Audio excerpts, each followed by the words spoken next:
Reconnaître sa part d'ombre. Si vous regardez cette vidéo, c'est que vous êtes dans une démarche d'évolution personnelle ou dans l'éveil de votre conscience. Alors sachez que ce travail est le pilier fondamental de l'amélioration de soi. Nous avons tous des parts d'ombre, tous. Mais que faire avec ce côté obscur? Comment avancer? Je vous propose 4 étapes. Le premier point sera de rencontrer sa part d'ombre. Le deuxième, comprendre que personne n'est parfait. Le troisième point, c'est que faire du jugement de soi-même ou des autres. Et enfin, le quatrième point, comment se pardonner. Dans les périodes d'éveil de conscience, nous souhaitons améliorer notre être, devenir plus sage, plus conscient du monde qui nous entoure. Nous avons alors beaucoup de plaisir à voir en nous et dans les autres la bienveillance et l'amour, la joie, le bonheur, la richesse intérieure. Et nous avons tendance à rejeter nos défauts, nos failles, nos ombres. Nous les rangeons bien sagement dans un tiroir ou alors les balayons sous le tapis. Nous ne voulons pas voir ni montrer notre côté obscur. Et pourtant, chacun d'entre nous porte sa part d'ombre. Même les plus grands sages de ce monde, cette part qui nous empêche de réussir et qui nous sabote, cette part qui est issue de nos frustrations accumulées depuis l'enfance. Ainsi, telle une cocotte minute, lorsque la frustration est trop grande et que la cocotte minute explose, notre côté obscur va s'exprimer avec force.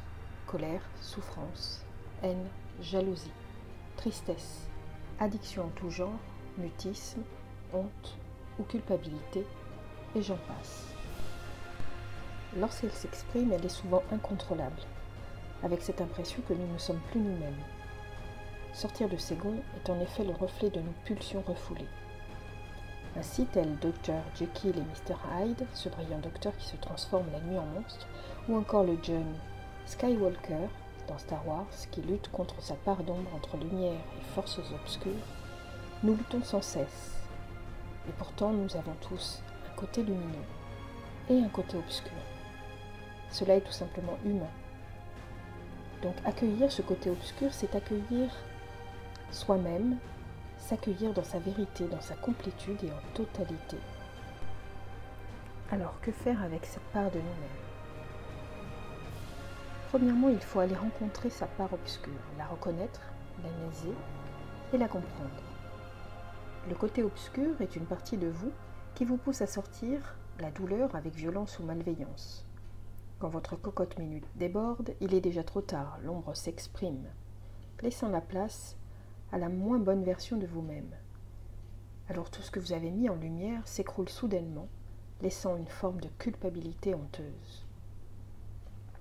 Ainsi, avant le débordement de cette part d'ombre, il est nécessaire de sentir arriver cette sensation de frustration. Cette part d'ombre peut s'observer. Par exemple, si je suis émotionnellement touchée par ce que me dit une personne, ou alors que je réagis de manière instable et différente lors d'une action que je réalise, si ce que dit une personne ou fait une personne me dérange, c'est alors à ce moment-là qu'il faut creuser, observer, chercher, analyser et comprendre ce qu'il se passe à l'intérieur de nous-mêmes. Pourquoi je ressens cela? Qu'est-ce que cela implique chez moi? Qu'est-ce que je ne m'autorise pas à être? Quelle part de moi cela touche? Quelle blessure de mon enfance est activée? Quelle peur est touchée? Si je reconnais cette part en moi comme une part à prendre en compte, sans la refouler, alors cette part se sentira acceptée, prise en compte, accueillie et écoutée. Elle restera toujours présente, mais elle s'exprimera avec moins de force et laissera la place à plus de sagesse.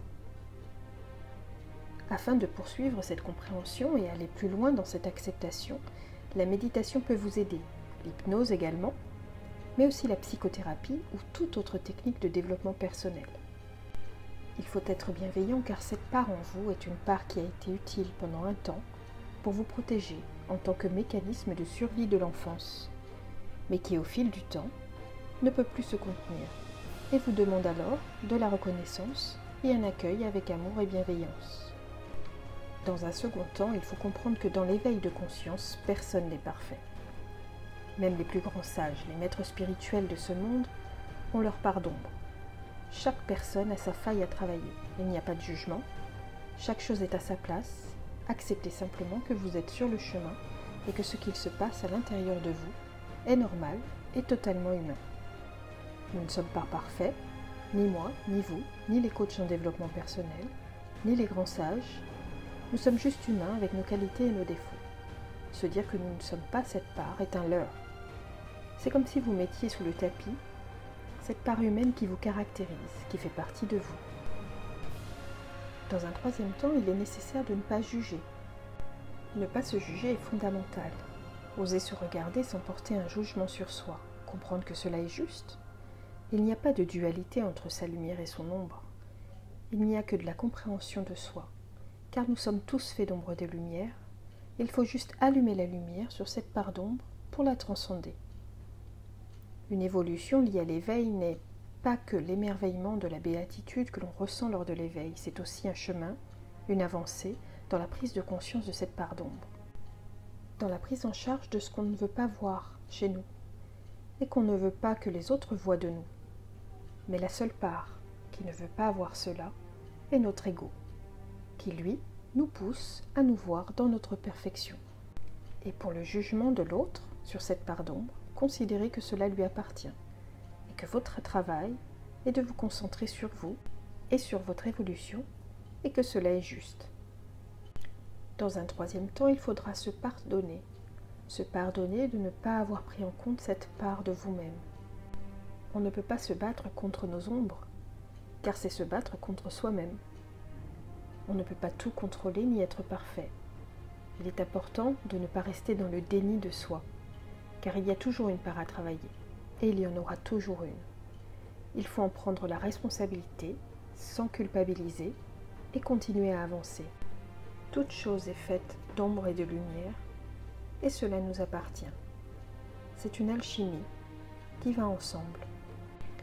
Embrasser cette part de soi, c'est aussi pardonner à cette part de vous qui génère votre souffrance, de la faire vivre en vous, car c'est elle qui vous a aidé pendant un temps à survivre. C'est cette part qui vous a protégé durant votre enfance. Intégrez-la dans votre être et pardonnez-vous de ne pas avoir pris ce temps de l'entendre et de l'accueillir, de ne pas avoir pris ce temps de la comprendre et de vous accueillir dans votre intégralité. Évidemment, vous avez maintenant à poursuivre ce chemin d'évolution avec ce nouveau regard, car cela est juste, et la prise en compte de ce travail à faire sur soi est la source ultime de votre meilleure évolution.